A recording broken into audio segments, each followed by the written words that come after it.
Hello everyone, my name is Rohit Pal. I teach in computer application.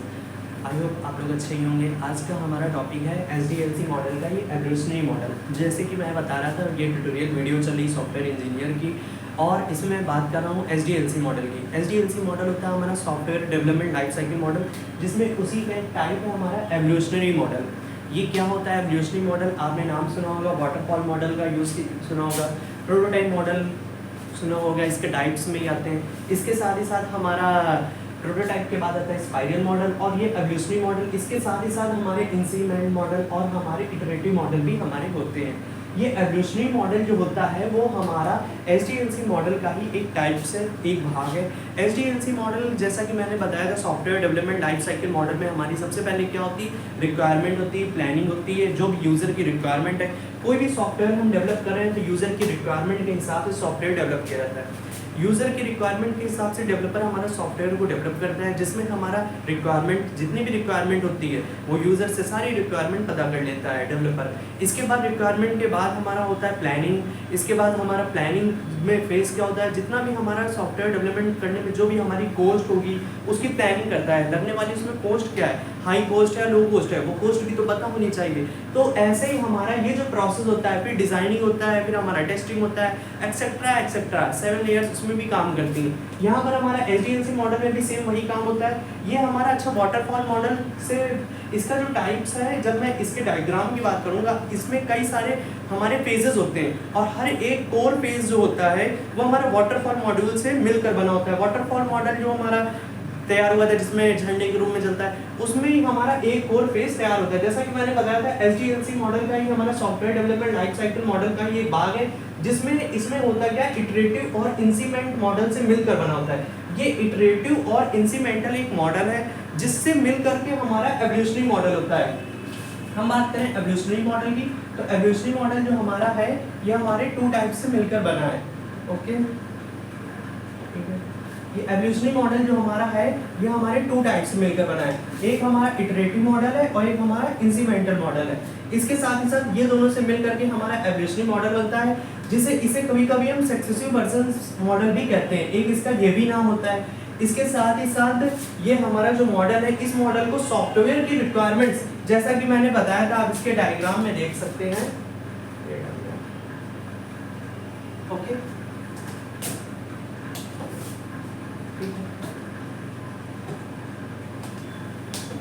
तो ये जो हमारा इस मॉडल में सॉफ्टवेयर की रिक्वायरमेंट्स को बहुत सारे मॉड्यूल्स में तोड़ा जाता है। बहुत सारे मॉड्यूल्स का कहने का मेरा मीन्स है, ये जो हमारा मॉड्यूल्स की बात करी जा रही है, तो यहाँ पर हमारे कई फेज बने। एक ए फेज बना है, फिर बी फेज बना है। कई फेजेस में हमारा इस मॉड्यूल को तोड़ा जाता है। हमारे कई फेज हमारे तोड़ ले जाएंगे, छोटे छोटे मॉड्यूल्स, कोर मॉड्यूल्स बनाएंगे।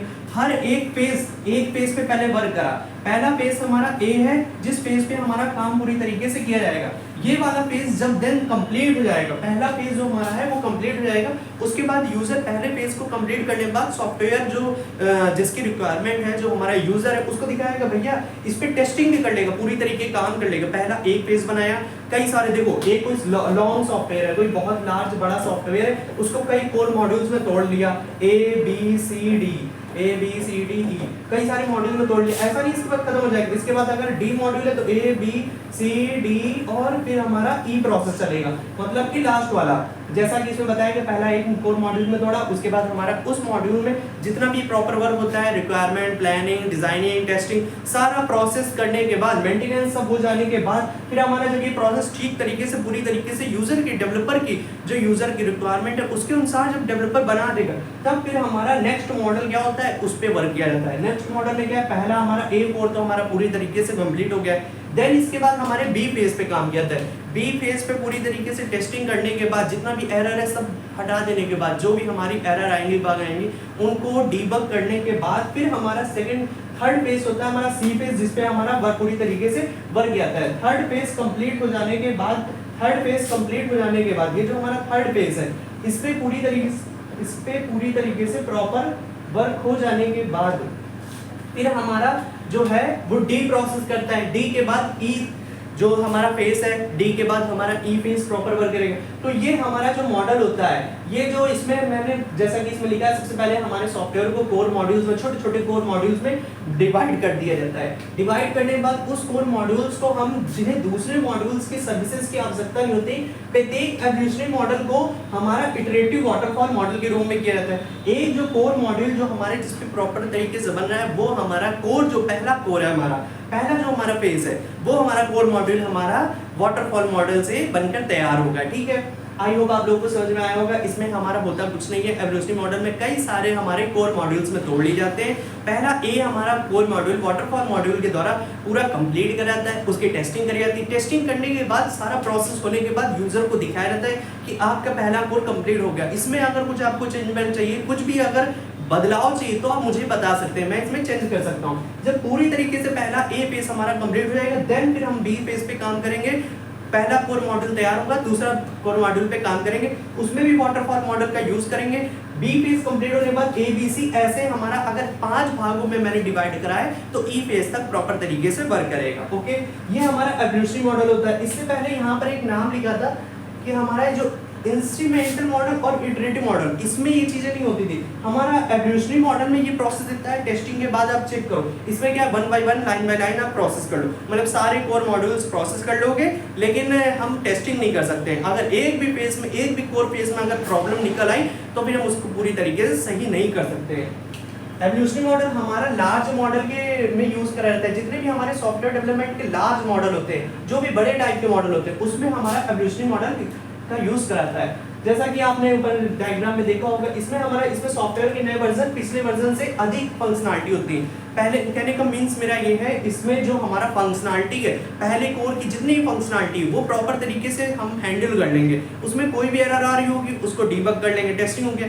उसके बाद देन हमारा जो सेकंड मॉड्यूल होगा, सेकंड जो हमने कोर मॉड्यूल में विकसित करा है, जैसा कि ए में कंप्लीट हो गया, देन जो हमारा बी फेज है, उसमें हम लोग क्या करेंगे, उससे ज्यादा फंक्शनैलिटी होंगी, उनको ये पूरी तरीके से प्रोसेस करेंगे। बी वाला जो हमारा कोर मॉड्यूल है, उसमें भी हम पूरी तरीके से फंक्शनैलिटी जो है हमारी, वो प्रॉपर कंप्लीट होने के बाद फिर हम सी फेज पे जाएंगे। सी फेज पे जितनी फंक्शनैलिटी, वो भी हम प्रॉपर तरीके से हैंडल करेंगे। ऐसे देन डी, फिर ई, ऐसे लाइन बाय लाइन हमारे जितने पेज में हमने टुकड़ों में विभाजित करा है कोर मॉड्यूल्स को, उतना हम पूरा तरीके से प्रोसेस करेंगे। एवोल्यूशनरी मॉडल हमारा नॉर्मली प्रोडक्ट्स के लिए विकसित किया जाता है, जो भी हमारे बड़े बड़े बिग प्रोजेक्ट होते हैं, बड़े बड़े प्रोडक्ट्स होते हैं, उन सॉफ्टवेयर को डेवलप करने के लिए हमारा एवोल्यूशनरी मॉडल का यूज करा जाता है। नए फंक्शंस को डालने के लिए एवोल्यूशनरी मॉडल को खोजना आसान है। इसके साथ ही साथ यहाँ बात करेंगे, एवोल्यूशनरी मॉडल का उपयोग तब किया जाता है जब कस्टमर प्रोडक्ट को इंक्रीमेंटल वे को प्राप्त करना पसंद नहीं करता है। जैसा कि मैंने बताया था कि इंक्रीमेंटल मॉडल से भी हमारा एवोल्यूशनरी मॉडल के तरीके प्रॉपर वर्क करता है। दोनों में डिफरेंस इतना है कि हमारा एवोल्यूशनरी मॉडल हमारा चेक करने के लिए देता है, टेस्टिंग करने के लिए देता है। हर एक पेज मॉड्यूल में पूरी एरर पूरी चेक हो जाती है, यूजर को सेटिस्फाइड किया जाता है यूजर की रिक्वायरमेंट के अनुसार। लेकिन हमारा इंक्रीमेंटल मॉडल में ये प्रोसेस नहीं होता, पूरा सॉफ्टवेयर बनकर तैयार हो जाएगा, देन आप यूजर को चेक करता है। फिर बाद में होता क्या, हर एक कोर मॉड्यूल्स में प्रॉब्लम निकल ली, तो बड़ा अगर कोई प्रोजेक्ट है तो उसको टुकड़ों में विभाजित करके अगर आप करोगे तो ज़्यादा बेटर है। अब मान लो 16 GB की अगर कोई फाइल है, 1 GB अगर किसी को दोगे तो प्रोसेस कर लेगा ना।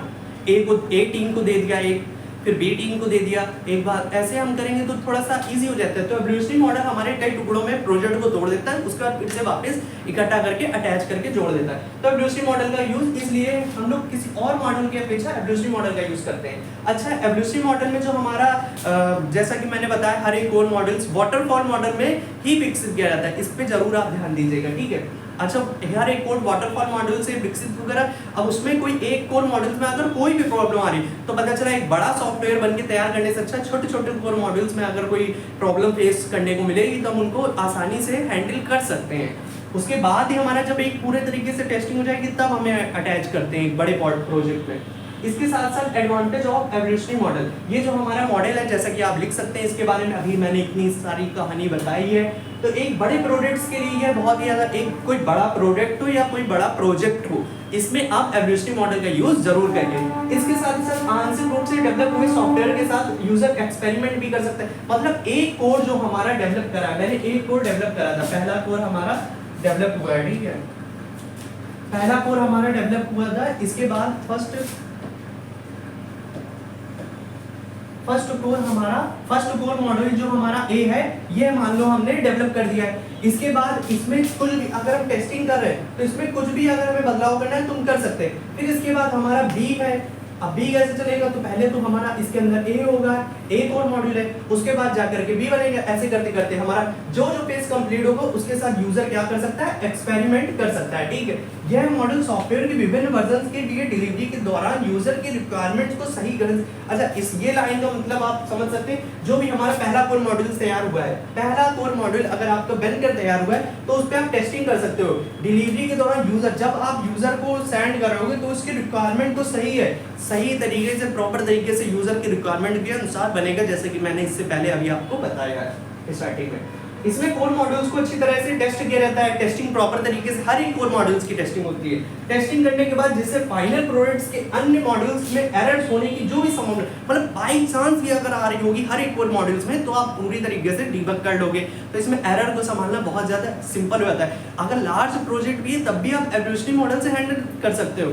अब लार्ज प्रोजेक्ट में वाटरफॉल मॉडल तो यूज करा नहीं आता है। वाटरफॉल मॉडल का यूज छोटे छोटे प्रोजेक्ट में करा जाता है, ना ही हम स्पाइरल मॉडल में करेंगे और ना ही हम प्रोटोटाइप मॉडल में करेंगे। स्पाइरल मॉडल में कर सकते हैं आप यूज, लेकिन बेटर तो एवोल्यूशनरी मॉडल है। इसमें आप वाटरफॉल मॉडल, हर एक कोर मॉडल को वाटरफॉल मॉडल या फिर आप स्पाइरल मॉडल का यूज करके आप हैंडल कर सकते हो। तो अगर कोई बहुत बड़ा, अगर बिग प्रोजेक्ट है तो मेरी रिक्वायरमेंट रही है आप एवोल्यूशनरी मॉडल का यूज करेंगे। जैसे कि आप सिटी डेवलप में देखेंगे, एक नॉर्मल रियल वर्ल्ड एंटिटी से अगर आप लोगे तो कोई भी, अगर मुंबई है पूरी बड़ी सी सिटी, तो उसको कई छोटे छोटे पार्ट्स में डिवाइड करा जाता है ना। जैसे कि अपना इंडिया है, इंडिया को डेवलप करने के लिए हम लोग क्या करते हैं, कई सारे हम लोग की स्टेट बनाई जाती है, जैसे कि हमारा यूपी हो गया, एमपी हो गया, तो इनको फिर उनके अंदर भी हमारे कई सारे मॉडल काम करते हैं, प्रॉपर तरीके से वर्क करते हैं। मतलब कि प्राइम मिनिस्टर हमारा चीफ मिनिस्टर को वर्क देता है। तो ये जो हमारा प्रोसेस है, इससे आप समझ सकते हैं एवोल्यूशनरी मॉडल कैसे काम करता है। ठीक है, कई छोटे छोटे कोर मॉड्यूल्स में डिवाइड कर लो, उसके बाद उसको टेस्ट कर लो, प्रॉपर तरीके से हैंडल कर लो।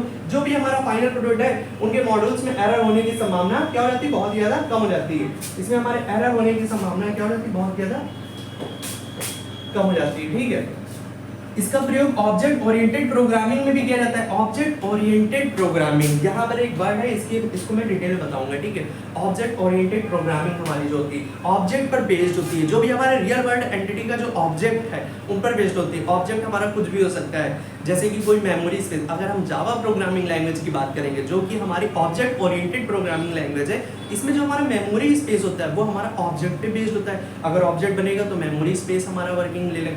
तो फिर हमारा अगर रियल वर्ल्ड एंटिटी में देखेंगे तो हम जिस सिटी में रह रहे हैं, हम जहाँ से बिलोंग कर रहे हैं, हम वहाँ पे ऑब्जेक्ट है। ऑब्जेक्ट कुछ भी हो सकता है, वो स्पेस ले रहा हो, उसका कोई वर्किंग प्रोसेस हो गया है ना। तो ये हमारा ऑब्जेक्ट ओरिएंटेड प्रोग्रामिंग की बात करेंगे जावा में, तो होता क्या, क्योंकि इसके सिस्टम को आसानी से ऑब्जेक्ट में विभाजित किया जाता है। मतलब कि एवोल्यूशनरी मॉडल में ऑब्जेक्ट ओरिएंटेड प्रोग्रामिंग लैंग्वेज का तो यूज़ करेंगे ना। जब आप कोडिंग करो, डिज़ाइन कर रहे हो, कोडिंग कर रहे हो, टेस्टिंग कर रहे हो, तो कोडिंग करने में आप एक प्रोग्रामिंग लैंग्वेज का यूज़ करोगे। ऑब्जेक्ट ओरिएंटेड प्रोग्रामिंग लैंग्वेज में आप जावा का यूज़ कर सकते हो। जावा प्रोग्रामिंग लैंग्वेज के द्वारा आप इस एवोल्यूशनरी मॉडल को आप डेवलप कर सकते हो। ये तो एक प्रोसेस है, ठीक है।